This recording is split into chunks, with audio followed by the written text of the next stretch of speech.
सबसे highest incidence पे अभी फिलहाल इंडिया में ब्रेस्ट कैंसर है। डेथ का भी बहुत बड़ा कॉज है, it's number 1 cause.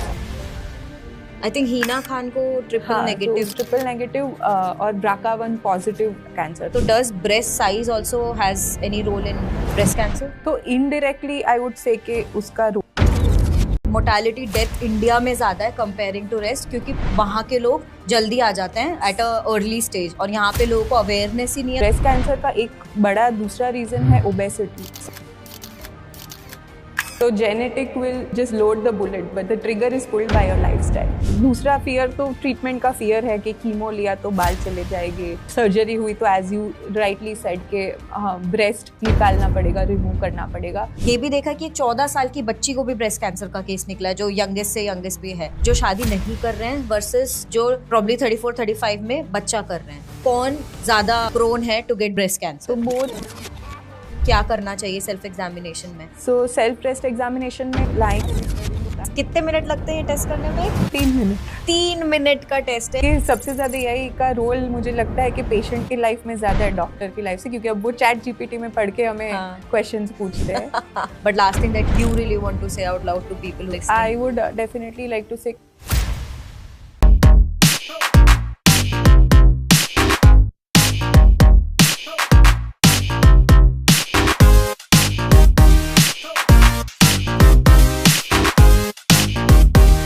Welcome to level up with अनोना। Thank you so much for joining us. ये जो आज का टॉपिक है ब्रेस्ट कैंसर, मतलब मैं बहुत टाइम से सोच रही थी और कोशिश कर रही थी कि इसके इतना प्रिवेलिंग हो चुका है और ये बहुत बड़ा इशू होता जा रहा है कि हेल्थ रिलेटेड वो अमेरिकन सोसाइटी की तरफ हम जाते जाते काफ़ी चीज़ें हैं जो हमें सुधारने की ज़रूरत है। और अगर हम ब्रेस्ट कैंसर की बात करते हैं तो जितना डेटा, मैं आपसे उसी से शुरुआत करूंगी, बट जितना डेटा मैं पढ़ रही थी विमेन में वह टॉप कॉज है, जो टॉप रीजन है कैंसर होने का, एंड टॉप कैंसर जो है वो ब्रेस्ट कैंसर होता जा रहा है। तो बहुत इंपॉर्टेंट चीज़ एंड अवेयरनेस फैलाने की सबसे ज़्यादा ज़रूरत है इस पर्टिकुलर कैंसर में। दैट्स व्हाट आई फील, क्योंकि जितना ज़्यादा सेल्फ अवेयरनेस, वो जो सेल्फ एग्जामिनेशन वाला सिचुएशन लोगों को पता होगा आई गेस, तो उतना ज़्यादा जल्दी डायग्नोसिस इस कैंसर का हो सकता है।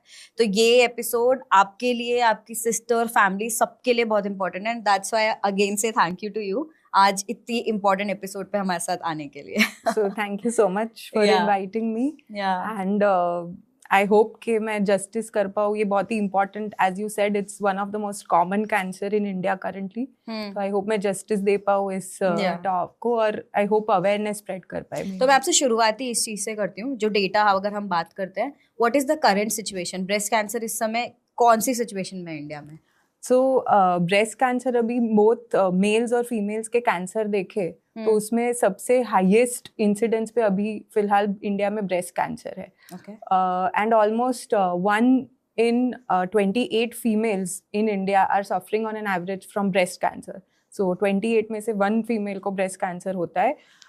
ये इंसिडेंस थोड़ा अर्बन इंडिया में ज़्यादा है, मतलब मेट्रो सिटीज़ में ज़्यादा है, और अगर रूरल इंडिया में देखें तो probably it's 1 in 40 females who are suffering from breast cancer. So धीरे धीरे ब्रेस्ट कैंसर का इंसिडेंस इतना बढ़ गया है, and it is also one of the cause of mortality, मतलब डेथ का भी बहुत बड़ा कॉज है। नॉट विमेन में, विमेन में तो specially it's number 1 cause. Male और फीमेल्स में अभी लंग है, but breast is also reaching towards the top because of the increase in incidence. पर जो आपने बोला कि रिसेंटली बढ़ गया और दूसरा अर्बन एरियाज में ज्यादा है, what is the reason? Recently इतना ग्रेजुअली क्यों बढ़ रहा है? So as we all know कि हम पूरे वेस्टर्न डाइट की तरफ, वेस्टर्नाइजेशन की तरफ जा रहे हैं इन अ lot of ways.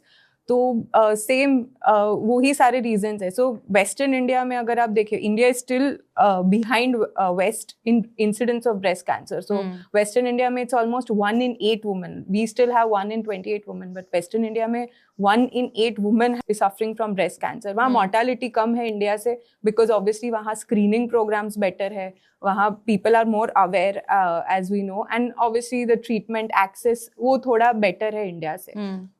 So coming back to your question कि क्यों इंडिया में भी बढ़ रहा है, because mainly because of the lifestyle, because of the pollution, because of the food जो हम अभी लेते हैं, हाईली प्रोसेस्ड फूड, ये जो भी जंक फूड हम डाइट में इंक्लूड कर रहे हैं, वो सब रीजंस है कि ब्रेस्ट कैंसर धीरे धीरे बढ़ रहा है. Another reason is the reproductive reason, what we say in females, के we are so busy now, we all have become independent females and we are ambitious, we work hard, and we don't have time for ourselves, we don't have time for the things which were important or which are still important, but we do it at a later stage जब हम अपने career को set कर लेते हैं. तो I have been trained from Bangalore, so I was 6 years in Bangalore working in a corporate hospital. So I have seen कि वहाँ पे there are a lot of females coming from all over the India, leaving their families behind to work. So obviously their main focus is on work, and in that, like late marriages, late childbirths, the time to breastfeeding वो कम हो जाता है. So those are all the reasons, which is kind of a Western lifestyle. So those are the reasons why breast cancer is increasing. Another reason is कि मैंने राजस्थान में भी काम किया है in a tier 2 city, tier 3 city, where the reason is lack of awareness. तो even when they come at a very late stage. So that is मतलब ये आप बहुत सही बोल रहे हो. जब मैंने इवन मैं भी जब स्टडी करी थी डेटा एंड एवरीथिंग, तो दिस इज वेरी ट्रू जो आपने बोला ना कि इंडिया में रेट मतलब 1 in 28 है कंपेयरिंग टू वेस्टर्न में, जिसमें 1 in 8 women ब्रेस्ट कैंसर है.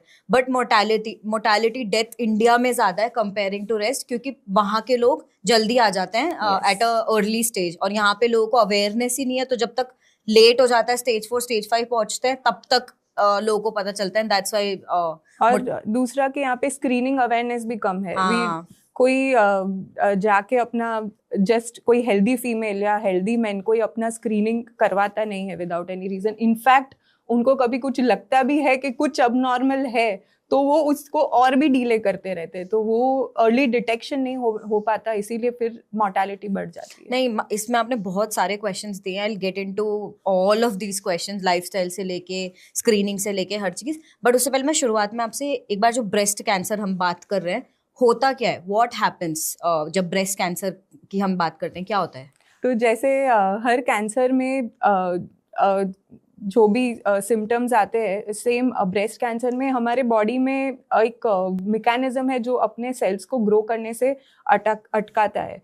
तो जब ये मैकेनिज्म में कुछ म्यूटेशंस के कारण, कुछ जीन्स के कारण जब ये मैकेनिज्म बिगड़ जाती है, जैसे कोई मशीन है और उसमें इंजन चल रहा है, बट ये इंजन किसी रीजन से, कोई भी रीजन से खराब हो जाता है, तो फिर वो जो सेल्स है हमारे अनकंट्रोलेबल तरीके से बढ़ने लगते हैं. और जब ये ब्रेस्ट टिश्यू में ये जब सेल्स बढ़ने लगते हैं, तो वो ब्रेस्ट कैंसर होता है. ब्रेस्ट कैंसर में उसमें कई सारे रीजंस होते हैं, जैसे कि जीन्स, डिफेक्टिव जीन्स, जो BRCA1 BRCA2 जो हमने बहुत सुना है. दूसरा ये जो भी पल्यूटेंट्स और रेडिएशन एक्सपोजर और ईस्ट्रोजन एक्सपोजर जो फीमेल्स में स्पेशली कॉमनली पाया जाता है. तो वो सारे रीजंस है जिससे ये टिश्यू, ये सेल्स का जो अपना डेथ का मैकेनिज्म है वो खराब हो जाता है और वो बढ़ते रहता है. सेल्स डेथ का मैकेनिज्म मतलब जो सेल मरने चाहिए तो मरते नहीं है और वो अनकंट्रोलेबली डिवाइड होते रहते हैं. ओके. तो जब तो पर व्हाट इज द रीजन जो आप ये बोल रहे हो सारी चीजें कि जीन्स का, और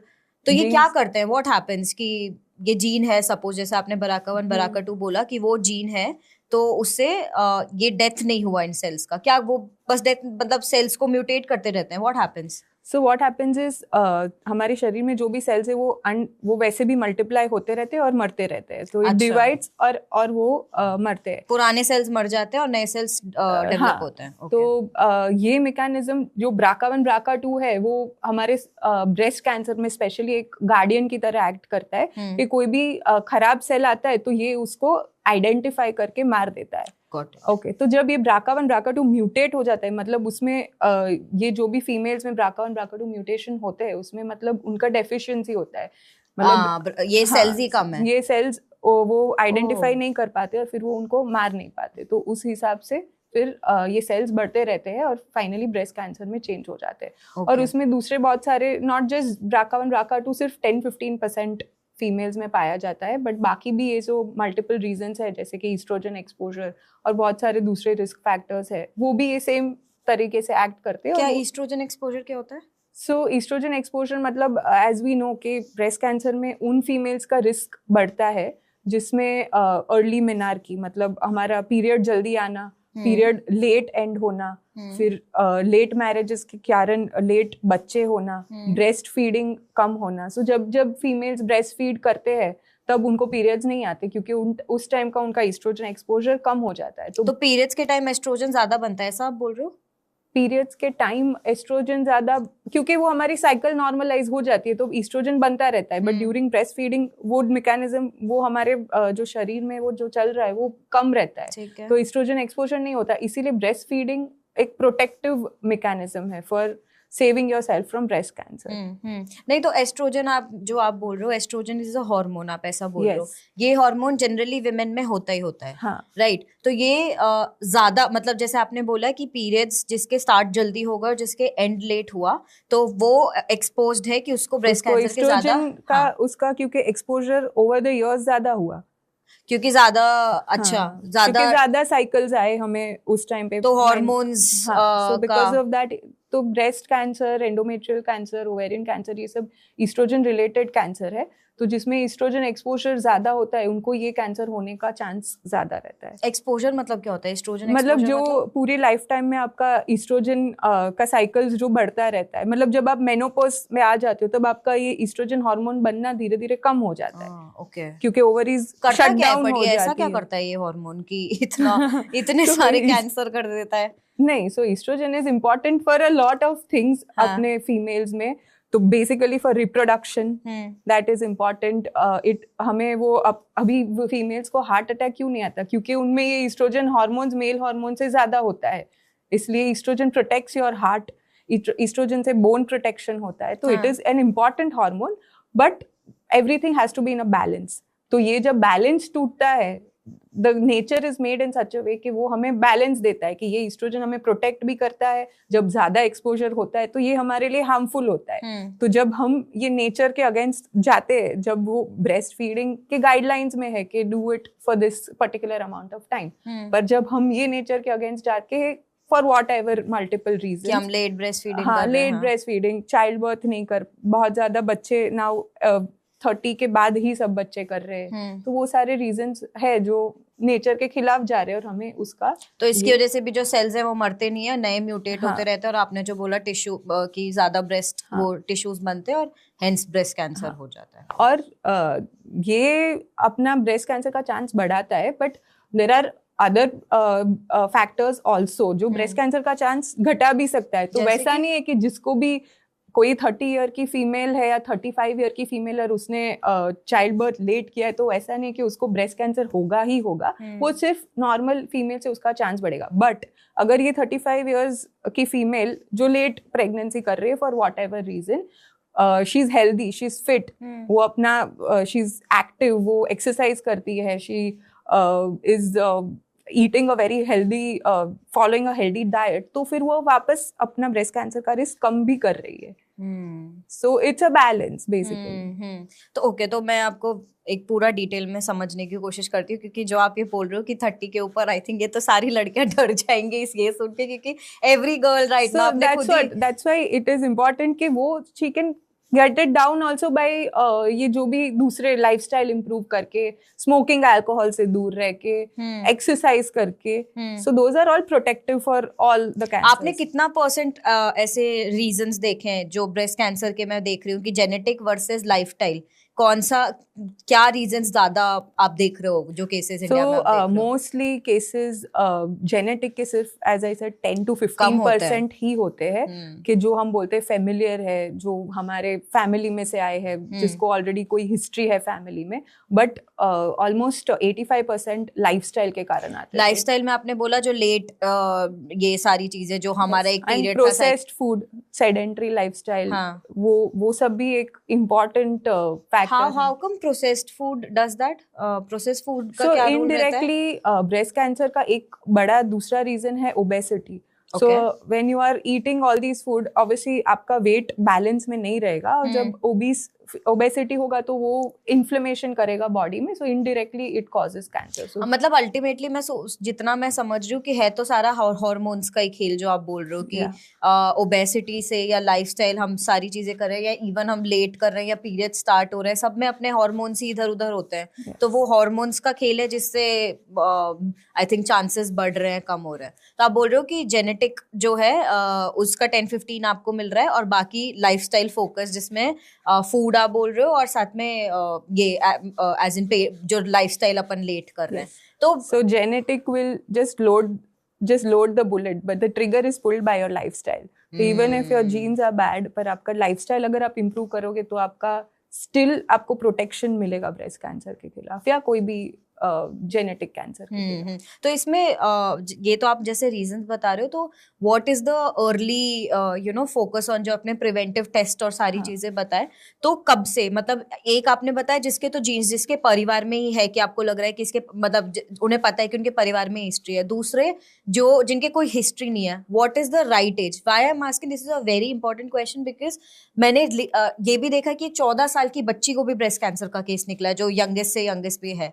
तो अब एज तो ऐसा नहीं है कि कोई भी डिसीज की अगर मैं बात करती हूँ, किसी भी डिसीज में मुझे लगता है एज तो कोई फैक्टर रहा ही नहीं है कि यंग को नहीं होगा या ये अब तो 40 के बाद ही होगा, क्योंकि जनरल अगर हम स्क्रीनिंग की बात करते हैं तो ये बोला जाता है कि मेनोपॉज के बाद आप 40 के बाद आप इस पे देखो। But considering what you are saying, let's talk about the prevention first, कि कौन से टाइम से मेमोग्राम और ये जो सारी चीजें होती है प्रिवेंटिव टेस्ट जो ब्रेस्ट कैंसर के लिए होती है, कौन से टाइम से एक इंसान को कराना चालू कर देना चाहिए? तो स्क्रीनिंग के कई सारे पार्ट्स है। मेन पार्ट सबसे इजीएस्ट और सबसे जो कन्वीनियंट पार्ट हम बोल सकते हैं वो सिर्फ घर पे एक सेल्फ एग्जामिनेशन करना है, और वो मे बी 20 to 25 ईयर्स पे आप स्टार्ट कर सकते हो। महीने में एक बार पीरियड के 5 से 7 दिन बाद आपको अपना ब्रेस्ट एग्जामिन करना है। ये क्या करेगा कि आपको अपनी खुद की ब्रेस्ट हेल्थ के बारे में अवेयर करेगा कि अभी मैं, अगर आपको पता होगा, बिकॉज कितने सारे हार्मोनल चेंजेस आते हैं लाइक यू नो,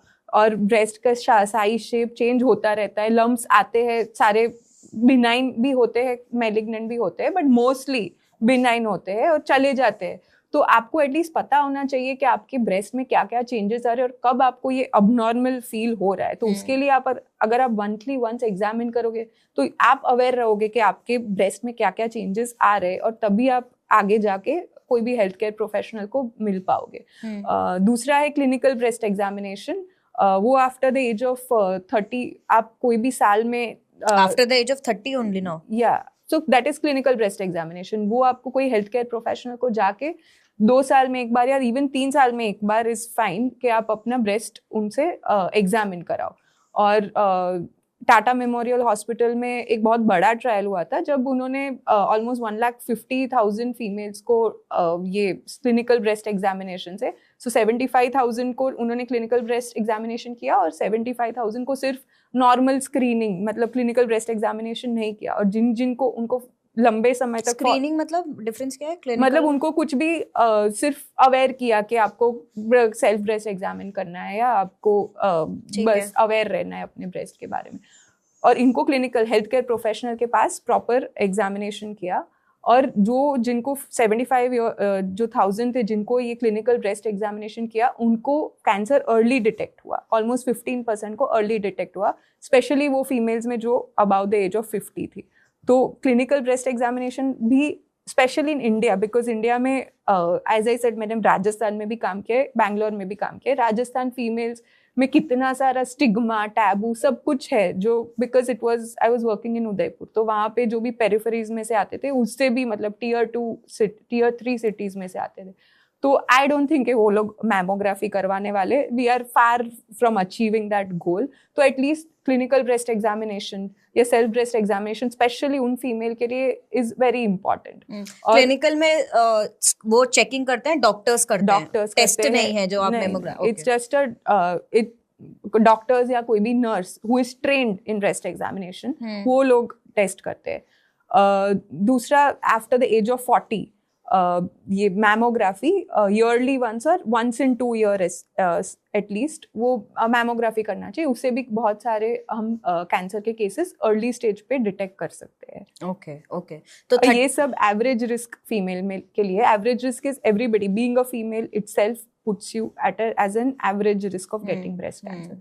तो जो भी नॉर्मल, जिसकी कोई फैमिली हिस्ट्री नहीं है, जिनको पता नहीं है उनको क्या म्यूटेशंस है, जस्ट नॉर्मल फीमेल्स के लिए ये 30 के बाद घर पे, 40 के बाद क्लिनिकल और 50 के बाद मेमोग्राफी।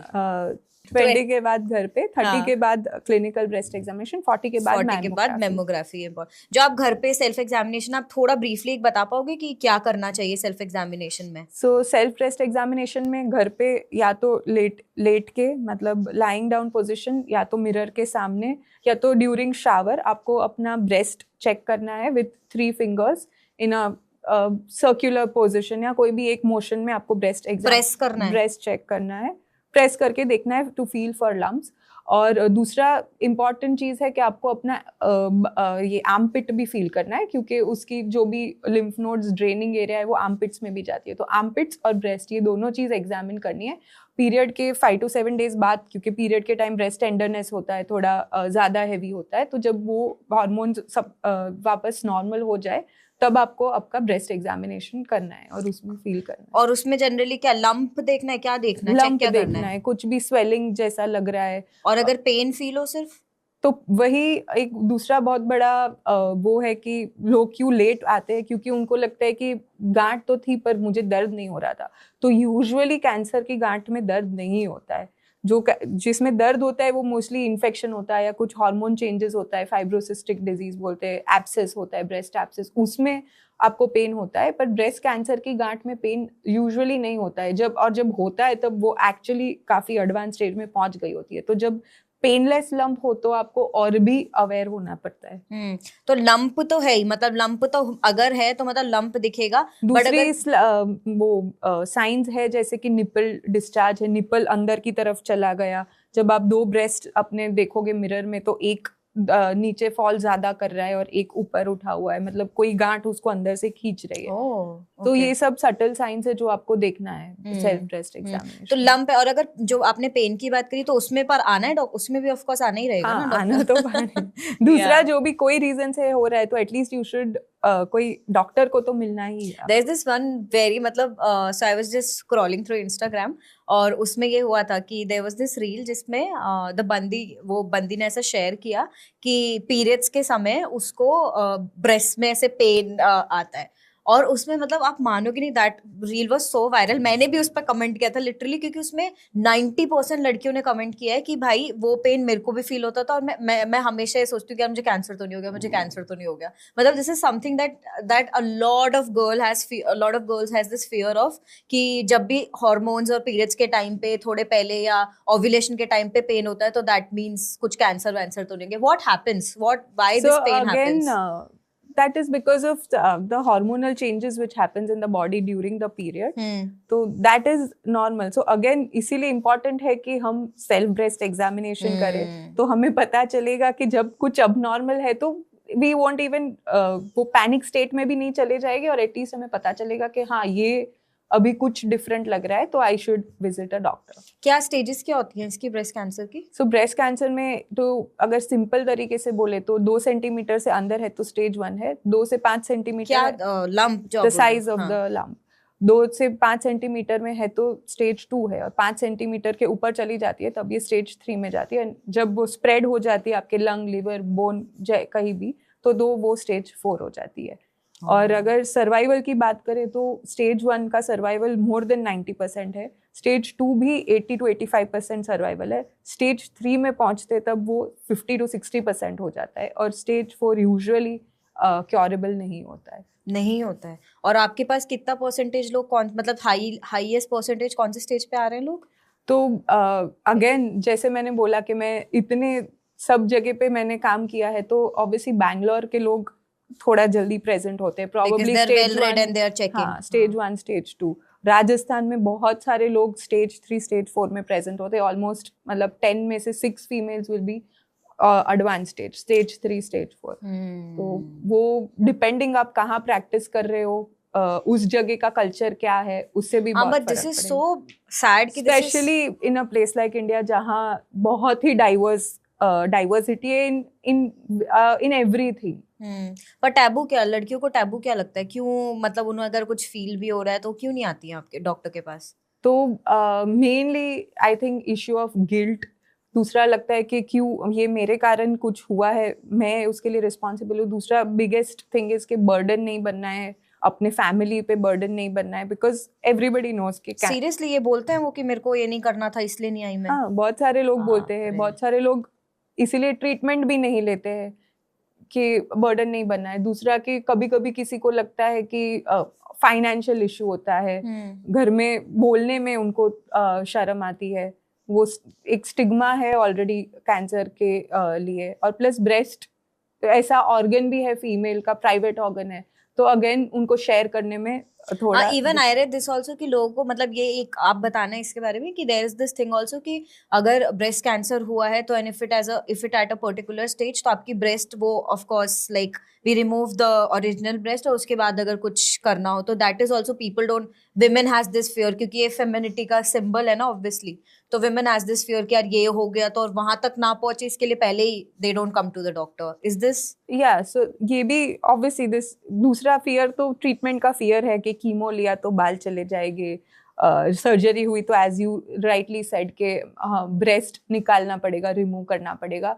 बट अगर आप अर्ली स्टेज में जाओगे तो आपको अभी इतने सारे नए ट्रीटमेंट ऑप्शंस अवेलेबल है। बहुत अर्ली स्टेज में ये हार्मोन रिलेटेड जब ब्रेस्ट कैंसर्स होते हैं तो उसमें आपको ब्रेस्ट भी कंजर्व कर सकते हो, मतलब पूरा ब्रेस्ट निकालने की जरूरत नहीं पड़ती। दूसरा बहुत अर्ली स्टेज है तो आप कीमो भी कंप्लीटली अवॉइड क्या है। अब स्टेज वाइज एक बार मेरे को ट्रीटमेंट बताओगे कि स्टेज 1 में आया तो क्या ट्रीटमेंट रहता है? तो स्टेज 1 में सारे स्टेजेस में यूजुअली कैंसर की बेसिकली बोले तो 3 टाइप का ट्रीटमेंट होता है। एक तो है, 2 है लोकल थेरेपी जो कि सर्जरी है, एक सर्जरी है, दूसरा रेडिएशन है। ये दोनों लोकल थेरेपी है। मतलब ये जिस जगह पे है उसी जगह पे हम, अगर ब्रेस्ट में लंप है तो हम ब्रेस्ट से लंप वो निकाल देंगे।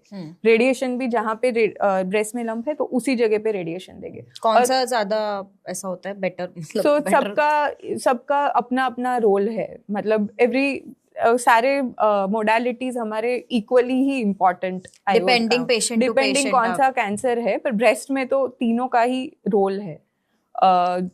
और तीसरा होता है सिस्टमिक थेरेपी जो कीमोथेरेपी बोलते हैं, टारगेटेड थेरेपी बोलते हैं, इम्यूनोथेरेपी बोलते हैं। ये सब सिस्टमिक थेरेपी है। मतलब इसमें आप एक ग्लूकोज की बॉटल में थ्रू कैन्युला आप ये ड्रग दोगे and the drug will go and attack your cancer cells. तो ये पूरे ही शरीर में जाती है। ये सिर्फ उसी जगह पे लिमिटेड नहीं रहती, पूरे शरीर में जाती है। तो ऐसा जो क्यों? बट पूरे शरीर का क्यों करते हैं? 1 सेंटीमीटर ट्यूमर होगा उसमें 1 बिलियन सेल्स होते हैं। तो एक वो जो हमें आंख से दिखता है तो वो हम सर्जरी से निकाल देते हैं। बट अगर 400-500 या इवन 100-200 सेल्स हो गए जो ब्लड में जा चुके होंगे, वो हमें सर्जरी में नहीं दिखता। बहुत सारे टाइम वो कोई भी पेट सीटी या कोई भी इमेजिंग पे पिकअप नहीं होते, तो वो सेल्स भी मर जाए उसके लिए हम ही कीमोथेरेपी देते हैं। तो ये स्टेज 1 पे भी देते हैं जिसको आ गया है तो फिर ये चांस है इसलिए? तो भाई बहुत सारे डिजीजेस, मतलब बहुत सारे ये पेशेंट्स हैं जो स्टेज 1 में अर्ली स्टेज में आ गए तो उनको कीमोथेरेपी भी अवॉइड कर सकते हैं। वो डिपेंड करता है उनकी जेनेटिक प्रोफाइल और वो सब एडवांस टेस्ट है। But there is a good chance कि आपको कीमोथेरेपी लेनी ही नहीं पड़ेगी और आप सिर्फ हार्मोन की टैबलेट, अगर हार्मोन पॉजिटिव है तो सिर्फ आपको हार्मोन की गोली लेनी पड़ेगी। अच्छा, तो उससे आप बोल रहे हो फर्स्ट और सेकंड स्टेज पे प्रॉब्ली वो जो आपने टारगेटेड थेरेपी बोली, या तो रेडिएशन या सर्जरी का लंप निकाल के। फर्स्ट स्टेज में कीमोथेरेपी का रोल नहीं है, सेकंड स्टेज से कीमोथेरेपी का डेफिनेटली। और सर्जरी कौन से स्टेज पे जाती है? सर्जरी 1 to 3 स्टेज में सर्जरी का रोल नहीं, where you remove the breast like you mention. So उसके भी बहुत सारे क्राइटेरियाज है। बट अगेन बहुत बड़ा मिथ है कि हम पूरा ब्रेस्ट निकालेंगे तो ही वो चांस वापस आने का नहीं रहेगा।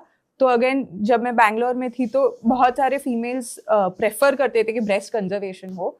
राजस्थान में बहुत सारे फीमेल्स प्रेफर करते हैं कि हमें चाहिए ही नहीं, क्योंकि हमें वो डर के साथ जीना ही नहीं है, तो हमें पूरा ब्रेस्ट रिमूव करना है। और अहमदाबाद में there is, I have seen के मिक्स रिस्पॉन्स है, जो क्योंकि अहमदाबाद भी काफी डाइवर्स है, जो थोड़े गांव से आते कॉस्मो हैं, क्राउड भी है and हाँ, everything, हाँ। और जो कॉस्मो क्राउड है उनको ब्रेस्ट प्रिजर्व करना है। तो होता क्या है, मतलब जैसे ये रिमूव कर देते हैं, मतलब क्या रिमूव करते हैं, व्हाट जनरली हैपेंस? तो वो जो भी आपका कैंसर है उसके आजू बाजू एक अच्छा मार्जिन लेके ब्रेस्ट रिमूव करते हैं, बट अभी उनके पास उनके पास ब्रेस्ट ऑन्कोप्लास्टी करके ब्रेस्ट प्लास्टिक सर्जरी जैसे बोलते हैं, कहीं और से फैट लेके फिर वहाँ पे वो ट्राई करते हैं कि आपका शेप और साइज वापस वो रिस्टोर कर ले और कॉस्मेटिकली आपको बहुत ज्यादा डिफरेंस ना लगे। अच्छा, तो बेसिकली जो पूरा फ्लैश है वो रिमूव, मतलब ऑब्वियसली अंदर से जैसे सारा लंप रिमूव किया, वो जो भी था वो रिमूव किया, ब्रेस्ट का फ्लैप लिफ्ट अप करके वो पूरा वहां से फैट और जो भी ट्यूमर पार्ट है उसके अराउंड मार्जिन लेके वो उसको रिमूव तो इसलिए थोड़ा फ्लैट हो जाती होगी comparatively, that's what removal is.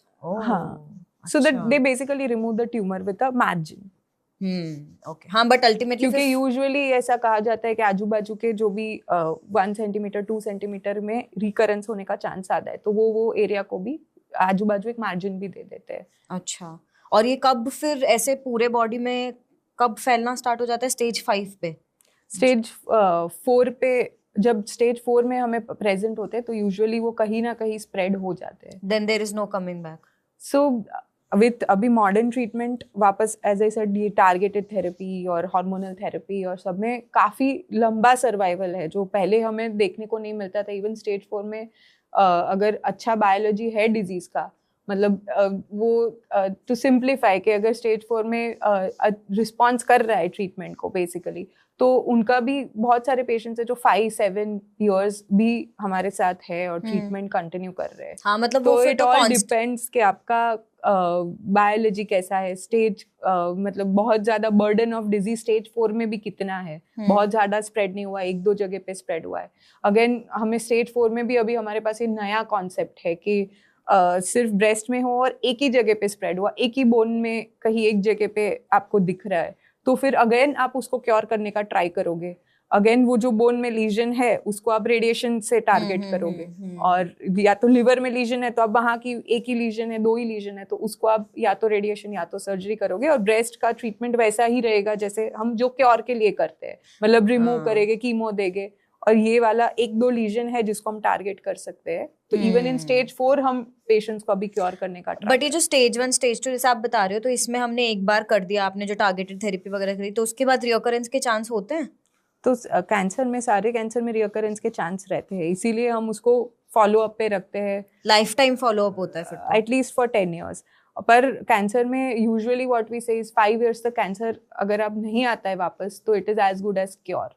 तो 5 years तक स्पेशली हम लोग फर्स्ट 2 years में 3 months पे फॉलो अप करते हैं, फिर उसके बाद 6 monthly फॉलो अप करते हैं, और फिर एनुअली वंस फॉलो अप में क्या नॉर्मल चेकअप होता है? बस नॉर्मल ब्रेस्ट एग्जामिनेशन होता है और सोनोग्राफी मैमोग्राफी करते हैं। ओके, सोनोग्राफी और एक मैंने बहुत इंपॉर्टेंट चीज देखी थी, इनफैक्ट मेरे भी दिमाग में, तो I can ask you your. Mammography जो आपने बोला, lot of people don't go for mammography, one reason कि it's very painful, two second is उसमें रेडिएशन आते हैं, तो वो तो ऑलरेडी इफेक्ट कर रहे हैं। क्या बोलोगे आप इस पर? तो एज आई सेड, इसीलिए हम मैमोग्राफी 20 साल की फीमेल को नहीं करते, 40 साल की फीमेल को करते, क्योंकि ये सब स्टडीज में उन्होंने समझा है कि हम 20 साल की उम्र पेशेंट को इतना, not patient but healthy female को इतना रेडिएशन एक्सपोजर नहीं दे सकते। मैमोग्राफी में जो एक्सपोजर होता है वो 3 months के बैकग्राउंड रेडिएशन जितना एक्सपोजर ही होता है। तो मतलब 3 months के बैकग्राउंड रेडिएशन जो हम बैठे हैं तो भी हम कुछ रेडिएशन, हमारे जमीन में भी रेडिएशन होता है जो एक्सपोजर हो रहा है, और उसी के कारण बहुत सारे अभी जो कैंसर्स की इंसिडेंस बढ़ रही है। तो मैमोग्राफी में जो एक मैमोग्राम में जो एक्सपोजर होता है वो 3 months के बैकग्राउंड रेडिएशन जितना होता है, पर उसका जो बेनिफिट है वो रिस्क को आउटवे करता है। तो इसीलिए मैमोग्राफी डेफिनेटली करते क्या है मैमोग्राफी में, एक बार आप अगर बताओगे तो? मैमोग्राफी में जस्ट एज एक्सरे होता है, ब्रेस्ट को कंप्रेस करते हैं 2 प्लेट्स के बीच में और उसका एक्सरे करते हैं। अच्छा, तो वो थोड़ा अनकंफर्टेबल होता है उस पॉइंट पर इट्स नॉट पेनफुल। तो इट शोज द लंप। हाँ, it shows the lump. Armpit में भी दिखाता है, कोई अगर छोटा सा कोई भी गांठ है तो आर्मपिट में भी दिखाता है, और ब्रेस्ट में भी लंप कहाँ पे है वो दिखाता है। और इसके अलावा और भी कोई, जैसे आपने एक सोनोग्राफी बोला, और भी कोई टेस्ट होते हैं प्रिवेंटिव दूसरा टेस्ट दूसरा टेस्ट मैम MRI ब्रेस्ट है, पर उसके बहुत कम इंडिकेशंस है MRI ब्रेस्ट कराने का, तो वो उसमें आई डोंट थिंक उसमें इतना लोगों में जनरल पॉपुलेशन में MRI का कोई ज्यादा रोल नहीं है. मैमोग्राफी से पता चल जाता है usually. Mammography is quite an accurate test for. But मेरे को ये स्टिल एक चीज पूछनी है कि जैसे हम आपने बोला कि सेल्फ अवेयरनेस के हम एग्जाम्स करें तो हमें विल कि अगर लंप फाइंड आउट हुआ, बट मैं ये सोच रही हूँ कि स्टेज 4 स्टेज 5 तक पहुंच जाता है तो एक लंप इज वन थिंग जो आएगा ही आएगा. अगर 4-5 तक पहुंचा है तो वो तो बॉडी में होगा ही होगा जो बंदी ने इग्नोर किया. That's what you are saying. उसके अलावा और कोई सिम्टम नहीं होता? Lump is the only symptom या there are any other symptoms also? तो अगर स्टेज 4 में है तो यूजुअली आपने जो बोला कि फर्स्ट स्टेज में वो पेनलेस लंप होगा, इग्नोर किया फिर वो लंप, जैसे मैंने बोला कि कैंसर के सेल्स डिवाइड होते रहते तो then it leaves your skin और ट्राइज टू कम आउट, तो फिर वहाँ बाहर अल्सर बन जाता है. या तो फिर जब बाहर दूसरे बॉडी पार्ट्स में चला जाता है, ऑर्गन तक पहुंच जाता है, तो लिवर में फेलियर होने का मतलब जॉन्डिस आने लगता है, वेट लॉस होने लगता है, खाने का मन नहीं होता, वो सब सिम्टम्स आने लगते हैं. लंग में हो तो ऑब्वियसली ब्रीदिंग डिफिकल्टी हो जाती है. मतलब I am wondering this is तो क्वाइट ऐसे सामने सिम्टम्स आ रहे हैं फिर भी लोग नहीं जाते हैं मतलब. तो ब्रेस्ट कैंसर, ओरल कैंसर, वो सारे ऐसे कैंसर है जो आपको दिख जाते हैं. और मतलब क्वाइट ऑफन ओरल स्पेशली आपको दिख जाता है कि कोई छाला हुआ है which is not normal. Breast cancer में भी usually it is at least 2-3 centimetre का होता है, तब आपको फील होने लगता है. तो ये कैंसर में स्पेशली आपको जो क्योरेबल कैंसर्स है उसमें तो आपको स्पेशली काफी ध्यान रख के एक ऑन्कोलॉजिस्ट या डॉक्टर को दिखाना ही है. नहीं मतलब ये हम क्योर कर सकते हैं क्योंकि फर्स्ट स्टेज में ऑलमोस्ट 90% लोग से 90% से ज्यादा इनफैक्ट क्योर हो जाते हैं. एंड आई एम स्टिल मतलब मेरे को तो वही प्रोसेस नहीं हो रहा है कि यार सामने दिख रहा है कि तुम्हारा कुछ इशू है, like there is this issue that is happening, और लोग फिर भी अवॉइड कर रहे हैं. और 4-5 स्टेज तक आने मतलब तो लंप में जैसे आप बोल रहे हो पेन आया होगा, स्वेलिंग आई होगी, कुछ तो हुआ ही होगा जो प्रॉपर विजिबल होगा, स्टिल अवॉइड कर रहे हैं जस्ट बिकॉज उनको जो आप रीजंस बोल रहे हो कि या तो एक टैबू वाला है, शर्म है, या फिर जस्ट परेशान नहीं करना लोगों को, या आलस है. मुझे तो ये नहीं समझ आ रहा, but I don't know how. I am so glad we are doing this and ये ट्राई कर रहे हैं हम जितना अवेयरनेस पहुंचे, but this is so important कि जब आप बोल रहे हो हर एक 28 मतलब तुम्हारी 28 में से एक फीमेल, मतलब तुम्हारी एटलीस्ट तुम्हारी फैमिली या क्लोज फैमिली में से किसी न किसी को तो हो ही सकता है. That's the whole point. आपने जो जेनेटिक की बात करी थी, जब हमने BRCA1 BRCA2 की बात करी थी, तो उसमें जीन्स में कि ऐसे रिलेटिव्स कौन से देखने चाहिए कि मेरे इमीडिएट रिलेटिव्स को है या आसपास मासी चाचा ऐसे किनको है, तो we are succumb to that. So that's a good question. First degree और second degree relatives. First degree मतलब आपकी इमीडिएट मदर, सिस्टर, वो सब आपके फर्स्ट रिलेटिव, आपकी डॉटर, वो सब आपके फर्स्ट रिलेटिव्स हुए. सेकंड डिग्री रिलेटिव्स जैसे कि ग्रैंड मदर, नानी, दादी, मासी, वो सब आपके सेकंड डिग्री रिलेटिव्स हुए. तो इन सब की हिस्ट्री तो सबसे ज्यादा इम्पोर्टेंट है, आपको उन सब की हिस्ट्री में जानना चाहिए. अगर आपने I was just listening to something और लाइक ट्विंकल खन्ना अक्षय कुमार को बोलती है कि लाइक बिफोर मैरिंग उसने पूरा अपना पूछा कि क्या क्या कौन से डिजीज है तुम्हारे फैमिली में, टू बी अवेयर. तो वो तो अपने शी इज थिंकिंग अबाउट उसके चिल्ड्रन के लिए, but this is you thinking about your own self, आपकी खुद की हेल्थ के लिए. तो आपको स्पेशली अपने फैमिली में नॉट जस्ट ब्रेस्ट कैंसर, कोई और भी कैंसर है, क्योंकि थोड़े सिंड्रोम्स भी होते हैं जिसमें मल्टीपल स्पेक्ट्रम ऑफ कैंसर्स हो सकते हैं. तो कोई भी कैंसर है आपको अपने फैमिली में अवेयर रहना चाहिए. That's so important. और प्रिवेंटिव, तो आप ये जो प्रिवेंटिव इसका बोल रहे हो, इसका प्रिवेंटिव यही है कि तुम अपना इनको कब, जो जेनेटिक है उनको आपने कब बोला कि कब से उनको कब टेस्ट, प्रिवेंटिव टेस्ट करा लेना चाहिए? अगर फॉर एग्जांपल मेरी सिस्टर हु इज 55, उनको 50 इयर्स की एज पे ब्रेस्ट कैंसर हुआ, तो मुझे 40 इयर्स क्या, तो उनको 45, उनको अर्ली ब्रेस्ट 45 में हुआ, तो फिर मुझे 35 से ही अपना ये एग्जामिनेशन चालू करना चाहिए. मैमोग्राफी इंस्टेड ऑफ 40 आप 35 पे करा लो. अगर आपका जो भी नोन फैमिली हिस्ट्री में किसी को 45 पे हुआ, तो आपको 35 से ही अपना मैमोग्राम वगैरह चालू कराना है. ओके, मतलब 10 years बिफोर जिसका भी है उसको ये. अब एक जो आपने इम्पोर्टेंट चीज बोली थी मेरे को, उसमें मैं तब से वेट कर रही हूँ बैक ऑफ द माइंड कि मुझे ये चीज पूछनी है. आपने जब ये बताया था कि पोस्ट 30 जैसे लॉट ऑफ, अब तो मतलब दिस इज वेरी कॉमन अब, बिकॉज आपने जैसे बैंगलोर में आप रहे हो, I have also been to various cities and I have lived with various people in various states and everything, तो ये तो अब मेरे कितने दोस्त हैं, इनफैक्ट मैं हमको अभी शादी का फोकस नहीं है या नहीं करनी है, या शादी कर लिया तो बच्चे नहीं करने, this has become a norm, ठीक है। तो अब इसमें आपने बोला कि जो पहले एक लाइफस्टाइल होता था कि प्रॉब्ली 22-24 में बच्चे कर लेते थे तो ब्रेस्ट फीडिंग हो जाती थी, हार्मोन स्टेबल हो जाते थे और उससे ब्रेस्ट कैंसर के चांसेस कम हो जाते हैं। लेट्स स्टार्ट एक बार जो आपने 30 पोस्ट बोला कि सपोज पीपल जो विमेन जो कंपैरेटिवली लेट कर रहे हैं, they are not getting married, तो फर्स्ट ऑफ ऑल तो मेरा ये क्वेश्चन है कि जो लोग मैरिज जो शादी नहीं कर रहे हैं वर्सेस जो प्रॉब्ली 34-35 में बच्चा कर रहे हैं, तो क्या कौन ज्यादा दिस थिंग प्रोन है टू गेट ब्रेस्ट कैंसर? तो बोथ आर मोर और लेस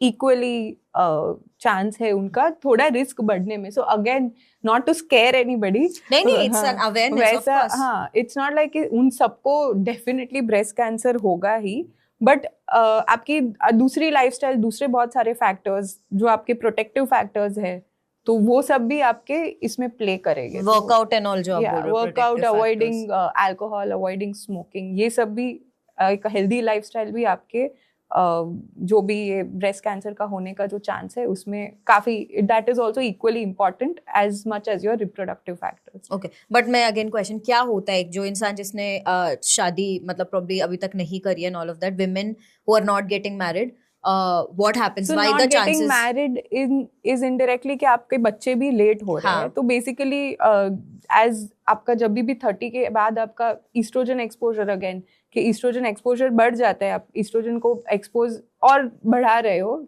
जब आप लेट चाइल्ड बर्थ कर रहे हो, तो that is one factor. Child birth से कम कैसे हो जाता है वो?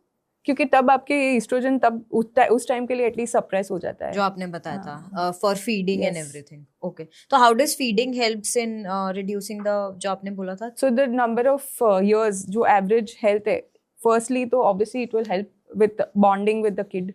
दूसरा कि आप खुद के लिए भी आपको ये प्रोटेक्टिव, ब्रेस्ट कैंसर से प्रोटेक्टिव है, क्योंकि अगेन उसमें वो ईस्ट्रोजन एक्सपोजर उस टाइम के लिए थोड़ा सप्रेस हो जाता है, तो आप उस टाइम के लिए वापस आपका ये प्रोटेक्ट, आपके ब्रेस्ट कैंसर के खिलाफ ही आपको प्रोटेक्ट करता है। तो कितने टाइम तक एक इंसान को, जिस minimum 6 months to 1 year feeding, breast feeding करना चाहिए। और ये मतलब ये आई थिंक एक फीमेल के ऊपर ही बर्डन नहीं डालना चाहिए। ये सोसाइटी, जैसे आपने बोला कि एवरीबडी इज वर्किंग नाउ, तो ये जो भी गवर्नमेंट में specially maternity leaves, we get maternity leaves, but corporate hospital को भी हमें ये टाइम मैटरनिटी लीव का वो जो भी पीरियड है उतना देना चाहिए कि women can comfortably do their breast feeding. और ज़्यादा जो भी उनको उस टाइम पे जो भी उनको हेल्प चाहिए, वो हेल्प सोसाइटी की तरफ से, फैमिली की तरफ से, सब तरह से मिलनी चाहिए। क्योंकि वो भी एक बड़ा रीजन है कि लोग ब्रेस्ट फीडिंग नहीं करते, छोड़ देते हैं because they have to get back to work, and नहीं पॉसिबल हो रहा है उनके लिए, कन्वीनियंट नहीं हो रहा है। तो उसमें I think everybody plays an equal role कि all the, it's not just the responsibility of that mother, but it's responsibility, सबकी responsibility है, the entire society is responsible. that's very important, that's very important. but मेरे को question ये आ रहा है कि suppose आपने जैसे बोला कि चलो 6 months 1 year तक you do the breastfeeding, तो उससे comparatively estrogen suppressed रहेगा और आपके chances कम रहते हैं because hormones balanced है। what about जब वो नहीं, like breastfeeding उसके बाद नहीं कर रही हैं, what about those girls जो बच्चे कर ही नहीं रही हैं, जिनकी लाइफ में breastfeeding का point ही नहीं आया? तो again as I said कि वो ये सिर्फ आपका नॉर्मल एवरेज फीमेल से रिस्क बढ़ा रहा है, बट आप अपनी दूसरी लाइफ बस उस पे फोकस करो, that's the only point. Focus करोगे तो you can protect yourself from breast cancer. But why I asked this is one thing that I read was कि दिस इज इनएविटेबल, जो ब्रेस्ट कैंसर जैसी चीजें हैं, तो वो जिस इंसान के हार्मोन्स, मतलब जो बेसिक चीजें, जैसे आपने बोला कि वर्कआउट कर रहे हैं, फूड पे ध्यान दे रहे हैं, तो obviously you can reduce the risk. But जिसके ऐसे जीन्स होंगे, शायद नॉट इवन द जनरेशन वाला जीन्स, बट नॉर्मली अगर जिसके विद टाइम ऐसे एक्सपोजर, जैसे आपने रेडिएशन है किसी पे, तो जिसको होना होगा उसको होके ही रहेगा फिर देन यू। तो क्योंकि लोगों का बहुत बार, जैसे जब कोई कैंसर का केस है, जैसे आप बोल रहे हो ना, गिल्ट के साथ वो आते होंगे, बट शायद कहीं कहीं ये होता होगा कि ये जो मैंने पढ़ा है कि ये इनएविटेबल भी होता है। तो what do you have to say कि आप बेसिक रखो, बट ये कैंसर अगर आना होगा, मतलब वो जो गिल्ट फैक्टर से जो फाइट करने का होता है ना, अगेन इसीलिए हमारी स्क्रीनिंग गाइडलाइंस है टू डिटेक्ट अर्ली, तो अगर आप ये सब है, आपको पता है, आप अवेयर हो, तो आप एटलीस्ट अपना स्क्रीनिंग टाइम टू टाइम करो, सेल्फ ब्रेस्ट एग्जामिनेशन करो, क्लिनिकल ब्रेस्ट एग्जामिनेशन करो, 40 इयर्स के बाद आप मैमोग्राफी कराओ।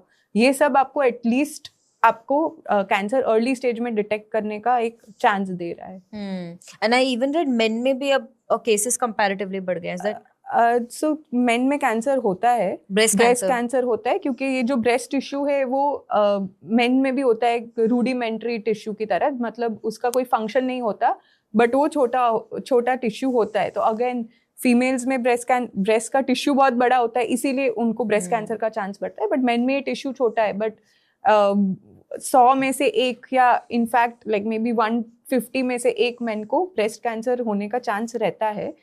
इट्स अनकॉमन, फीमेल्स के रिलेटिवली अनकॉमन है, बट ये हो सकता है मेन को। दूसरा, जब मेन बहुत ज्यादा शराब पीते हैं, वो भी एक कॉज है कि उनमें ब्रेस्ट कैंसर हो। शराब और smoking, which is more, alcohol और smoking? So in breast cancer alcohol का रोल ज्यादा बड़ा है, क्योंकि अल्कोहल अगेन वो आपके हार्मोनल चेंजेस भी करता है, तो ये ईस्ट्रोजन एक्सपोजर भी होता है। तो अगर कोई मेन है जिसको लिवर डैमेज हो चुका है, तो उसको गायनेकोमैस्टिया, मतलब उनके ब्रेस्ट टिश्यू बढ़ जाते हैं, बिकॉज उनमें वो ईस्ट्रोजन, अल्कोहल इनडायरेक्टली वो ईस्ट्रोजन को बढ़ा देता है शरीर। तो दैट इज वन कॉज कि मेन में भी, जो स्पेशली अल्कोहलिक में, वो थोड़ा ज्यादा चांस है, उनको भी ज्यादा चांस होता है कंपैरेटिवली। और दूसरा ओबेसिटी, देन लाइफस्टाइल, वो सारे तो है ही, वो स्पेक्ट्रम तो है ही, जो नॉट जस्ट ब्रेस्ट कैंसर, कोई भी कैंसर का चांस बढ़ाता है। How does obesity causes the increase? So again obesity, females में जब मेनोपॉज हो जाता है, तो हमारी ओवरीज धीरे धीरे शट डाउन हो जाती है, पर हमारे फैट ईस्ट्रोजन प्रोड्यूस करते हैं, जो भी फैट है बॉडी में। सो अगेन आप जितना भी ओबेसिटी होगा, तो फैट ईस्ट्रोजन को ज्यादा बनाएगा और आपके ब्रेस्ट कैंसर के चांस रहेंगे। दूसरा, ओबेसिटी एक इन्फ्लेमेटरी स्टेट होता है, तो कोई भी इन्फ्लेमेशन हो बॉडी में, तो उससे कैंसर होने का चांस हमेशा बढ़ जाता है। बट इसकी कोई ऐसे प्रिवेंटिव मेडिसिन, जैसे हार्मोनल इम्बैलेंस ऐसा होता है ना, तो उसकी मेडिसिन होती है कि सप्लीमेंट्स हो गए, तो ऐसे कोई प्रिवेंटिव मेडिसिन या सप्लीमेंट्स नहीं होते that a person can start? So I think instead of going to that shortcut, we should all just exercise and we should live a healthy lifestyle. Going back to जो again western, जो भी हम westernized lifestyle follow कर रहे हैं, but हमारा food और सब सिंपल होना चाहिए। वो हमें, वो स्टिल हमारी जो भी ग्रैंड मदर्स या जो भी हमारे एंसेस्ट्रल जो डाइट फॉलो कर रहे थे, सिंपल डाइट, जैसे कि डाइट का क्योंकि बहुत बड़ा डिबेट रहता है, सिंपल डाइट, नॉट कोई प्रोसेस्ड फूड नहीं खा रहे थे, ये जो भी मैकडोनल्ड्स या जो भी ये पेस्टिसाइड वाला फूड नहीं खा रहे थे, वो सब ऑर्गेनिक ज्यादा डाइट ले रहे थे, वो सब सिंपलर चीजें में हम वापस जाएंगे, तो हमें ये चांस वापस और कम हो जाएगा। क्योंकि ऑब्वियसली आप ब्रेस्ट कैंसर उनकी जनरेशन में इतना नहीं सुन रहे थे जितना अब हमारी जनरेशन में सुन रहे हैं। हाँ यार, मतलब हमारी जनरेशन में, और इवन एवरी, जो मैंने स्टार्ट में बात की थी कि हर डिसीज का जो एज है वो तो अब काफी कम हो चुका है। लाइक हार्ट अटैक्स पहले बोलते थे कि नहीं 40-50 में आते हैं, अब सुबह ही मैं उठी और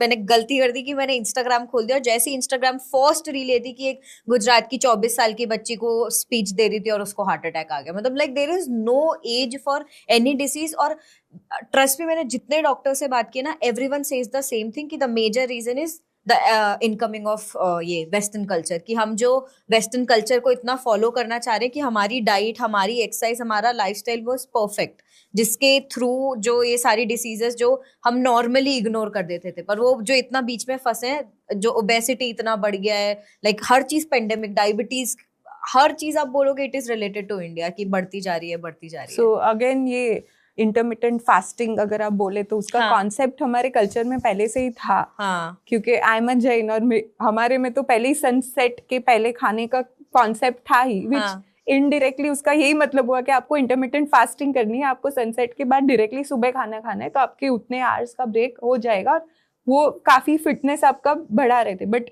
वो हमने तब एक्सेप्ट नहीं किया, बट जब ये सेम कॉन्सेप्ट वेस्ट में आया कि आप इंटरमिटेंट फास्टिंग के नाम से, तो तब हम वो फॉलो कर रहे हैं और हम उसको बिलीव भी कर रहे हैं, जो हमारे में तो जनरेशन से था ही ये कॉन्सेप्ट कि वो एक हेल्दी लाइफस्टाइल देगा आपको। And how does sleep works in this, जो सर्केडियन रिदम और स्लीप की बात करते हैं? स्लीप, ये जो भी डाइट, वो सब आपकी इम्यूनिटी बढ़ाता है। तो having a good 8 hours of sleep आपकी इम्यूनिटी को बढ़ाएगा, और जो इम्यूनिटी बढ़ाएगा तो अगेन वो जो भी खराब सेल्स है, कैंसर के सेल्स जो आपके शरीर में बन सकते हैं, उनको वो फाइट करने में आपकी हेल्प करेगा।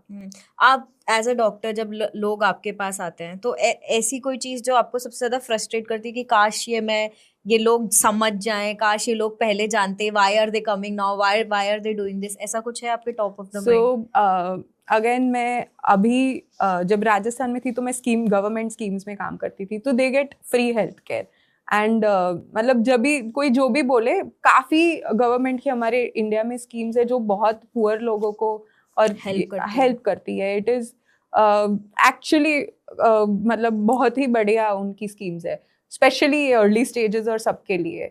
ऑब्वियसली वो बहुत ज्यादा महंगा ट्रीटमेंट नहीं दे सकते, but the basic health care तो वो उनको डेफिनेटली प्रोवाइड करती है। और जब कोई आता है, उनको कैंसर डायग्नोस होता है और फिर आपको पूरा ट्रीटमेंट फ्री में मिल रहा है, तभी भी आप चले जाते हो, तो बहुत सारे लोग वहाँ पे ये झाड़ फूक करवाते हैं, कुछ ऑल्टरनेटिव मेडिसिन के तरफ चले जाते हैं और फिर फाइनली पूरा स्टेज 4 लेके आते हैं। और तब वी गेट फ्रस्ट्रेटेड कि हम इनको जो क्योर कर सकते थे, इनको पूरा लाइफ हम दे सकते थे, वो हम नहीं दे पाएंगे।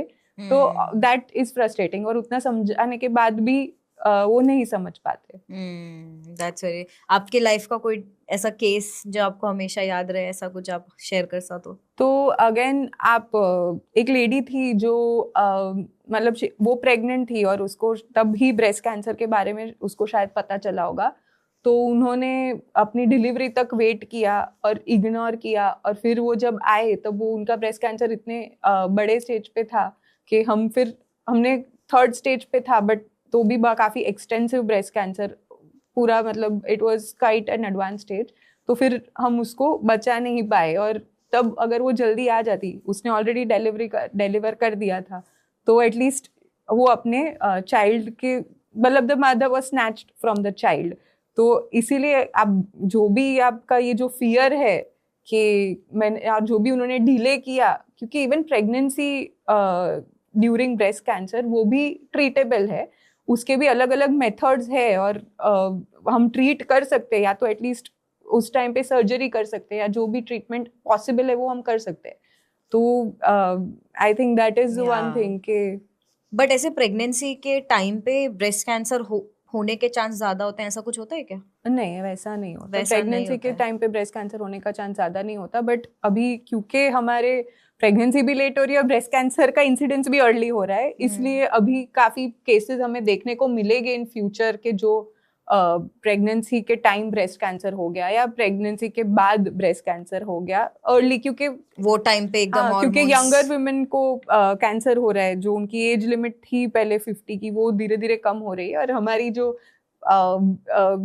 चाइल्ड बर्थ की एज है वो लेट हो रही है, तो वो अभी कोइंसाइड करेगा। तो ऐसे टाइम पे कुछ प्रिवेंटिव, जैसे जो आप बोल रहे हो, कुछ क्या करते हैं? बिकॉज प्रेगनेंसी तो खुद ही एक इतनी बड़ी चीज है कि उसमें तुम क्या खा रहे हो, क्या ले रहे हो, everything is calculated by the doctor. तो वो भी बहुत सारे उसमें भी कॉम्प्लेक्सिटीज है, क्योंकि ब्रेस्ट कैंसर के भी बहुत सारे टाइप्स होते हैं, तो उसमें कई टाइप में हम थोड़ी मेडिसिन दे सकते हैं, थोड़ी मेडिसिन नहीं दे सकते। फर्स्ट ट्राइमेस्टर में हमें यूजुअली कोई भी मेडिसिन नहीं दे सकते, पर सर्जरी कर सकते हैं। तब हमें मैमोग्राम नहीं कर सकते, हमें वो ध्यान रखना है कि उसको रेडिएशन एक्सपोजर ना हो, बिकॉज वो चाइल्ड भी कैरी कर रहे हैं। तो वो सब हमें एक मल्टीडिसिप्लिनरी अप्रोच लेके उसके लिए आगे उसका ट्रीटमेंट प्लान करना पड़ता है। और इसमें तो फिर वो फीडिंग भी नहीं करा सकते होंगे, जिसको अगर कोई तो अगर वो जब ट्रीटमेंट पे है तो वो नहीं करा पाएंगे तब treatment, but that is a necessity. तो वो दैट इज डिफरेंट कि आप चूज कर रहे हो कि मैं ना कराऊं, बट इसमें वो नेसेसिटी बन जाता है। हाँ, that's what I'm saying, जैसे वो ब्रेस्ट फीडिंग नहीं कर सकते उस टाइम। और आप जो टाइप बोल रहे हो, ब्रेस्ट कैंसर के टाइप्स होते हैं मतलब? तो ब्रेस्ट कैंसर के यूजुअली 4 टाइप्स होते हैं। एक हार्मोन पॉजिटिव टाइप होता है जो हमें हार्मोन्स के हिसाब से होता है। दूसरा टाइप होता है एक HER2 करके एक जेनेटिक म्यूटेशन होता है, वो अराउंड 20% ऑफ फीमेल्स में, मतलब 10 में से 2 को शायद ये HER2 पॉजिटिव ब्रेस्ट कैंसर होगा। वो एक जेनेटिक डिफेक्ट है जो उसको मेन वो ड्राइवर, उस HER2 पॉजिटिव ब्रेस्ट कैंसर में ये जीन हमें ड्राइव कर रहा है, वो ही कैंसर को ड्राइव कर रहा है, उसी के कारण हमें ये कैंसर आया है। दूसरा, जब ये दोनों नेगेटिव होते हैं तब ट्रिपल नेगेटिव ब्रेस्ट कैंसर बोलते हैं, जो यूजुअली यंगर एज में आता है, जिसमें यूजुअली ये BRCA1 BRCA2 म्यूटेशंस होते हैं, वो ट्रिपल नेगेटिव ब्रेस्ट कैंसर होता है। और दूसरा चौथा जिसमें ये दोनों पॉजिटिव होते हैं, HER2 और हार्मोन, तो उसको हम ट्रिपल पॉजिटिव ब्रेस्ट कैंसर बोलते हैं। ये चारों में ट्रीटमेंट थोड़ा सा अलग होता है, तो इसीलिए हमें तब और ये चारों का प्रोग्नोसिस मतलब कौन सा थोड़ा ज़्यादा अग्रेसिव होता है, थोड़ा कम अग्रेसिव होता है, उस हिसाब से हमें ट्रीटमेंट प्लान करना। कौन सा अभी सबसे ज़्यादा जनरली आप देखते हो जो होता है? तो हार्मोन पॉजिटिव सबसे कॉमन कैंसर है, वो यूजुअली लेट एज पे आता है, बट अभी धीरे धीरे उसका एज भी कम हो रहा है। और ट्रिपल नेगेटिव ऐसा कैंसर है जो यूजुअली यंगर फीमेल्स को होता है, क्योंकि वो जेनेटिक बेस होता है। जो भी यंग एज में कैंसर होता है वो यूजुअली ज्यादा aggressive. I think Hina Khan को ट्रिपल नेगेटिव, तो उसको ट्रिपल नेगेटिव और BRCA1 पॉजिटिव कैंसर था, तो उसमें वो जेनेटिक डिफेक्ट भी था, BRCA1 भी पॉजिटिव। उसका भी सेल्फ अवेयरनेस से ही, आई थिंक सेल्फ एग्जामिनेशन से ही उसको अपने लंप के बारे में पता चला, और then she met a healthcare professional. This is very, जो सेलिब्रिटीज का भी मैं देखती हूँ ना रोल, जैसे एंजेलिना जॉली ने जब ये किया she made a mark, but उसमें फिर यही था कि तब लोगों को उनका तो क्योंकि जेनेटिक था तो she did a preventive test and उनको मिला। बट जो आपने बोला कि वो 10 से 15% को ही होता है कि तो लोग क्या सोचते हैं कि मेरे तो किसी भी फैमिली में नहीं है तो मेरे को तो जाने की जरूरत ही नहीं है। That's so not true now. मतलब दिस इज वेरी इंपॉर्टेंट कि अब ये कोई ऐसा कॉमन नहीं बचा कि जेनेटिकली हो रहा है, right? That's what you think, right? मतलब जेनेटिक सिर्फ 10 to 15% होते हैं, बाकी सारे जो है वो स्पॉन्टेनियस ही होते हैं। तो आपने जैसे ये टाइप्स ऑफ कैंसर बताए, ट्रिपल नेगेटिव एंड एवरीथिंग, तो मेरे को थोड़ा और, for example somebody who has gone for a screening and everything, तो उसको एक रिपोर्ट आता होगा जिसमें कुछ लिखा आएगा कि ये है आपको, दैट इज पॉजिटिव। क्या आता है जनरली, व्हाट इज, जब भी एक रिपोर्ट आती है ब्रेस्ट, तो what does that report says? तो यूजुअली मैमोग्राफी से हमें पता चलता है कि हमें कुछ ये अबनॉर्मल गांठ है। उसमें भी वो लोग 5 उसके स्टेजेस देते हैं, या तो 5 इंडिकेटर्स देते हैं कि उसको बायरैड्स बोलते हैं हमारी लैंग्वेज में, बायरैड्स 1 to 4। तो जिसको 1 और 2 होता है उसमें लेस लाइकली है कि ब्रेस्ट कैंसर है, 3 में थोड़ा चांस है कि ब्रेस्ट कैंसर है, 4, 5 में usually highly suspicious of breast cancer होता है। तो जब ये हो उसके बाद हमें बायोप्सी करनी पड़ती है। तो सबसे बड़ा कंफर्मेटरी टेस्ट इज बायोप्सी। कोई भी कैंसर के लिए हमें बायोप्सी करके उसका प्रूफ देना पड़ता है।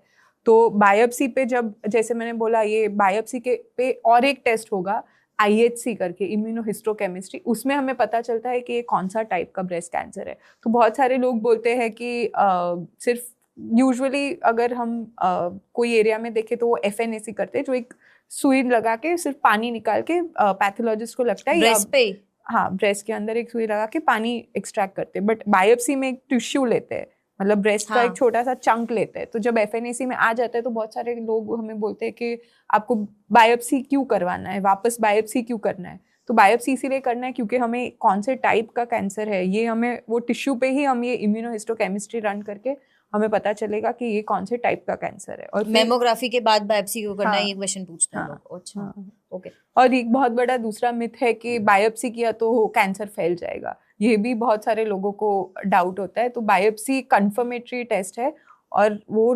90%, 99% में इनफैक्ट मैं कहना चाहूँगी कि कैंसर उससे स्प्रेड नहीं होता, बट उससे आपको एक कंफर्मेशन मिलेगा कि ये आपका कैंसर डायग्नोस्टिक टेस्ट है। तो वो एक इम्पॉर्टेंट टेस्ट है और हमें आगे भी दूसरे बड़े टेस्ट के लिए हमें वो टेस्ट कराना ज़रूरी होता है। Is it painful? तो इट इज़, जब वो छोटा सा जब वो नीडल डाल के वो टिश्यू निकालेंगे तो एज मच एज आपको जब वो कोई सुई लेके आपका ब्लड ड्रॉ करेगा उतना पेन तो आपको होगा। अच्छा, उतना होता है। तो आपने पर जैसे बोला कि अगर 1 और 2 आया तो स्लाइटली मतलब चांसेस नहीं है, तो उसमें फिर बायोप्सी की जरूरत नहीं होती ना? बायोप्सी आफ्टर एनीथिंग आफ्टर 3-4 जो उनको लगता है कि मैमोग्राफी में उनको लगता है कि हाँ ये सस्पिशियस है मैलिग्नेंसी के लिए, तो उसी में हम बायोप्सी करते हैं। अच्छा, वो रिपोर्ट पढ़ के ही हम बायोप्सी के लिए रेकमेंड करते हैं। ओके। और एक मेरे को बहुत इंपॉर्टेंट क्वेश्चन पूछना था, ब्रेस्ट का साइजेस डिपेंडिंग डिफरेंट लोगों का, different women has different breast sizes. तो does breast size also has any role in breast cancer? तो इनडायरेक्टली आई वुड से कि उसका रोल है। तो आपका ब्रेस्ट साइज बड़ा है तो डजंट मीन कि आपको ब्रेस्ट कैंसर होने का चांस है, बट कभी कभी ब्रेस्ट साइज बड़ा होने से मैमोग्राम आपका जो ब्रेस्ट कैंसर है बहुत छोटा होगा तो वो शायद पिकअप लेट करता है, तो उस कारण कभी कभी लेट प्रेजेंटेशन होता है। बट ब्रेस्ट बड़ा होने से ब्रेस्ट कैंसर का चांस बढ़ गया, वो वापस एक मिथ है। अच्छा वो मिथ है. हाँ. Any other myth that you want to share? तो अगेन बहुत सारे लोग बोलते हैं कि मैं अंडरवायर वाला ब्रा पहन सकती हूँ कि नहीं. तो अगेन आपके अंडर गारमेंट से आपका कोई ब्रेस्ट कैंसर बढ़ने का या कम होने का चांस नहीं होता. तो ये भी एक मिथ है कि अंडरवायर वाला ब्रा कैन कॉज ब्रेस्ट कैंसर और उसके कारण हुआ है. वो एक बहुत बड़ी मिथ है. हाँ मतलब अल्टीमेटली ये है कि तुम गूगल खोलोगे ना तो तुम्हें 50 टॉपिक 50 चीजें मिलेगी, पर जो बेसिक है कि हर महीने चेकअप कराओ, हर महीने सेल्फ अवेयरनेस के हिसाब से चेकअप कराओ, और उसके बाद कुछ आ रहा है तो प्लीज डॉक्टर के पास जाओ. ये एज वाइज आप जैसे अब बोल रहे हो कोई उम्र नहीं रही है वैसे तो ऑल दो, बट फिर भी मैं अगर आपसे पूछूं कि क्या एज आप जनरली देख रहे हो जो इंक्रीज हुआ है, तो उसमें what is the percentage of as that you are saying that patients are coming? तो अगेन जैसे जैसे इन अ फीमेल जब वो शी विल बिकम ओल्डर तो उसको ब्रेस्ट कैंसर होने का चांस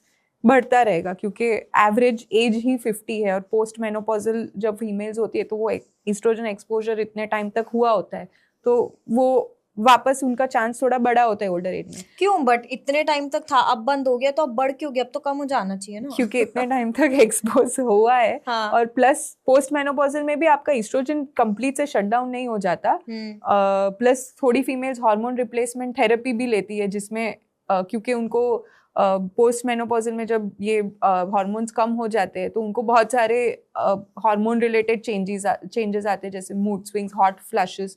तो उसके कारण वो हार्मोन रिप्लेसमेंट थेरेपी लेती है, जिसमें अगेन वो अपने आप को हार्मोन्स दे रहे, तो उससे भी थोड़ा चांस बढ़ जाता है ब्रेस्ट कैंसर का.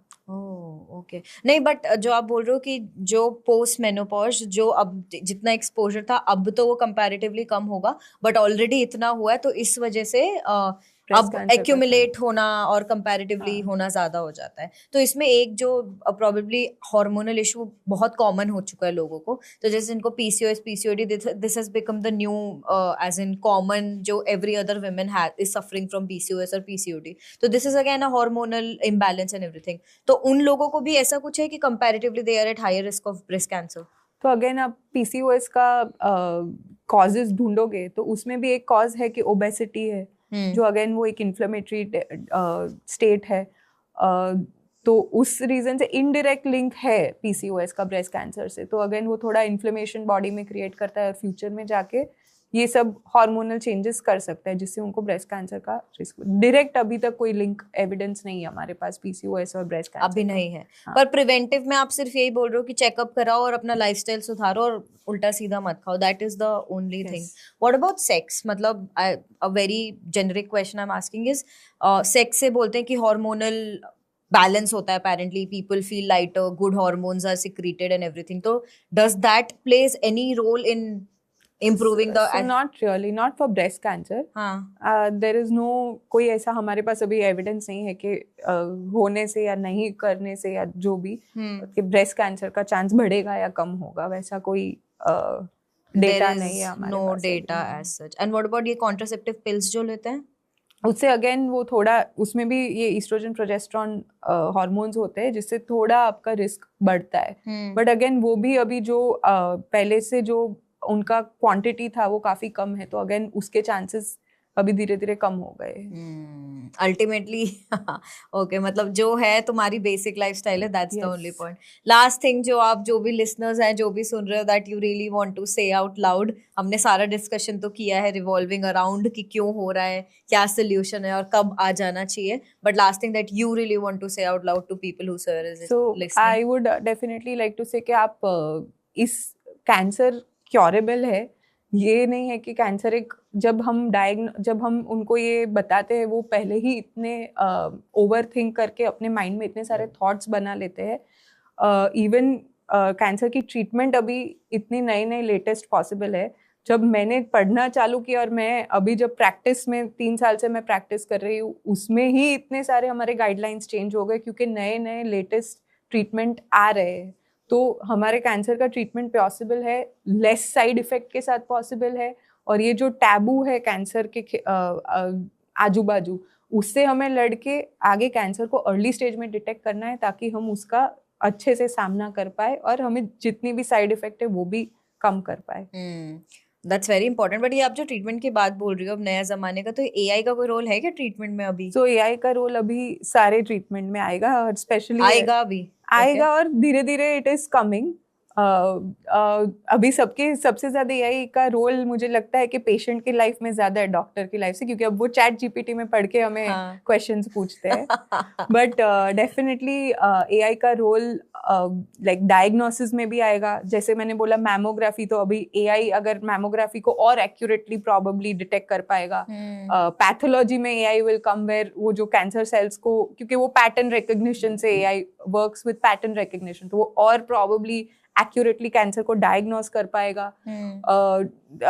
लकीली फॉर हमें क्लिनिशियंस और ये सर्जन्स का आई डोंट थिंक कि वो अभी इतना जल्दी वो हमें रिप्लेस कर पाएगा. ऑब्वियसली वो तो क्योंकि एज यू नो भले कैंसर एक साइंस है बट कीमो देना एक आर्ट है. सो ओनली आप जब वो पेशेंट को देखते हो तब आपको पता चलता है आपको कितना डोज कम करना है, उसकी और दूसरी कौन सी फाइनेंशियल कौन सी प्रॉब्लम्स है. तो मैं किसी को 10 लाख का ट्रीटमेंट बोल सकती हूँ, बट ऑब्वियसली मुझे ये सोचना है कि ये कौन से बैकग्राउंड से आ रहा है, वो क्या क्या अफोर्ड कर सकता है, और किससे मैं लीस्ट